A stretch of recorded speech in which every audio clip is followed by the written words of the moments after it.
I use 8-bit microcontrollers a lot in my projects because of how convenient they are.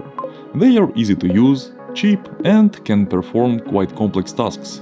But they all have one problem. Just look at how small they are. I can barely see one in my big hand, which makes it impossible to appreciate its beauty without using a microscope. That's why I decided to make them bigger, and even bigger, and give each one some functionality. So these chips are actually not just plastic dummies, each one actually serves a purpose. The problem is, however, that the first integrated circuit was invented in 1958. It looked terrible and consisted of only 3 components: a transistor, a resistor and a capacitor. But obviously, since then technology has advanced so much that modern chips contain millions of components encapsulated in a single package, which is much more than just 3. Well, unfortunately, I can't recreate that exactly at home because I don't have millions of dollars worth of photolithography equipment. Machines, of which a couple dozen or so are the EUV lithography machines. But what I can do is make good old PCBs with components soldered onto them, which I can then put into a single package to perform a specific function, which is sort of a hybrid integrated circuit. So at first I started thinking of a device that looks like a scaled up integrated circuit from the outside, but performs completely different functions on the inside. And here are top 3 ideas I had. A spring-loaded USB hub that opens when you press the very top of the chip. I would rate this idea 4 out of 5. It's cool, it's quite practical, but it doesn't involve that much functionality. An AirTag or some kind of NFC chip that you can use as a keychain, for example. Again, really cool and simple idea, but perhaps too simple. And the best one in my opinion, wireless charger. Just the thought of putting my phone on a scaled up version of a chip that actually charges it sounded so cool. So obviously without a second thought it was the clear winner. But how do you even build something like this? Well, I'm going to show you 3 ways of making your own wireless power transfer device, starting with the easiest one.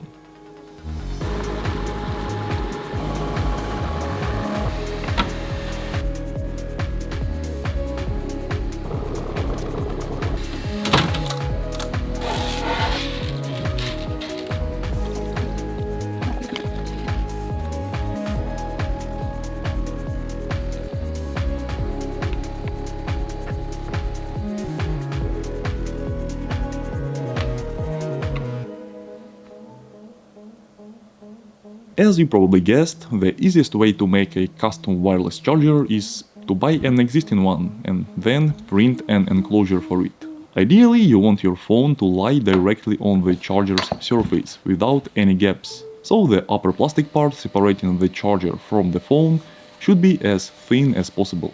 I actually did some experiments to find out the maximum distance at which the charger could still charge the phone, and to my surprise the gap was much bigger than I expected, although the efficiency obviously dropped. The thing that really makes an Atmega package recognizable is the marking, which is usually engraved on the top of the chip, I guess using a fast and powerful CO2 laser. I don't have one, so I tried using a 5-watt diode laser instead, which works very well on wood, but what a surprise, it doesn't work very well on printed PLA. No matter what settings I tried, I was just burning the plastic. And not only the plastic. After breathing in enough smoke, I decided to switch to paint, because it smells better and if you paint enough, it gives your lungs this beautiful pattern. However, the result also wasn't ideal, but it was close enough. However, later I will show you another much cleaner and easier way of adding text to the top of the enclosure.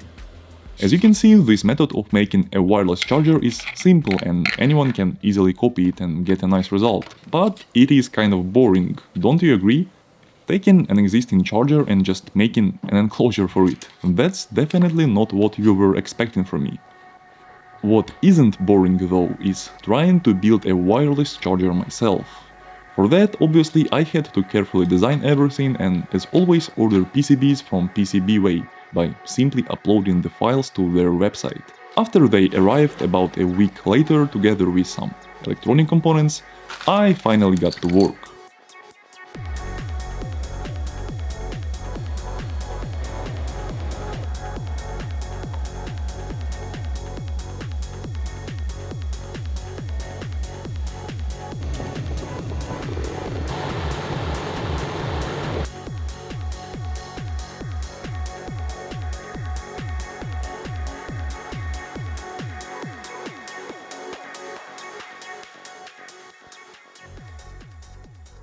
By the way, this aluminum part which forms the pins of the chip was also made by PCBWay, using their metal 3D printing services. Yes, apparently you can 3D print metal now.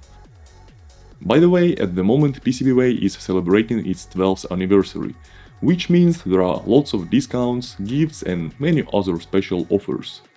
So if you're interested, the link is in the description.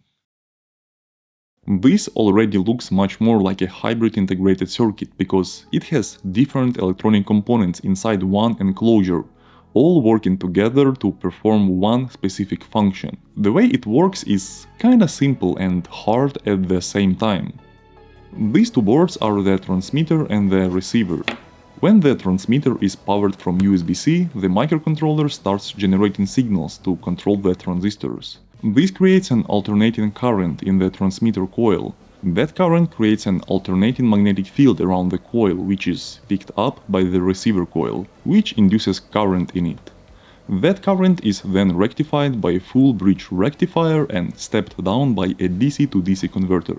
So, quite a tricky process with a lot of nuances. That's why turning it on for the first time was kind of scary, considering my previous experience with wireless power transfer modules.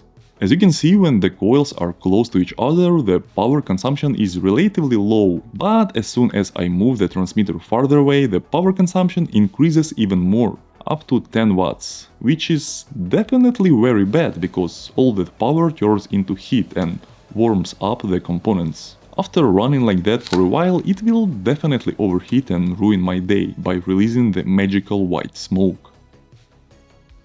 The reason for that is quite simple. It's the resonance between the coil and the series capacitor. During the resonance, the voltage across both the inductor and the capacitor becomes much higher than the input voltage, because energy accumulates inside the resonance circuit.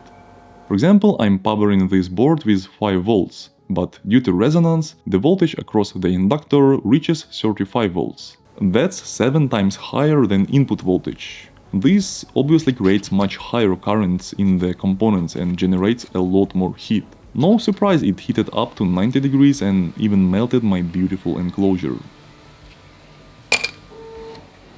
The way this problem is handled in real wireless power transfer systems is by reducing the transmitter's output power, or just shutting it down completely when there is no load or the load is very small.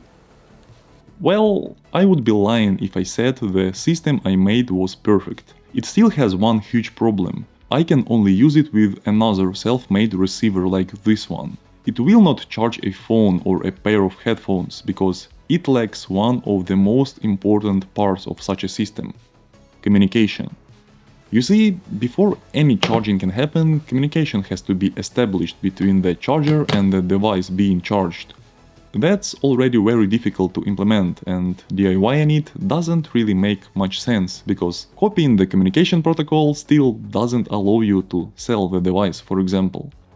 This brings us to the third method of making your own wireless charger. The third method is quite similar to the first one, but instead of using a fully assembled wireless charger, I used a QY certified module which you can easily buy online. Basically, this module has similar functionality to the one I built. It contains the controller, the inverter, the LC circuit, but it's designed for higher power and, most importantly, it already includes the built-in communication protocol that all compatible devices recognize. So with this module inside the enclosure, I can easily charge headphones or a phone, And the nice part is that it is quite cheap. For this enclosure I decided to print the marking directly on the top surface using filament of a different color. The layer height is only 0.2 mm, which is just a single printing layer, and the result in my opinion is really good.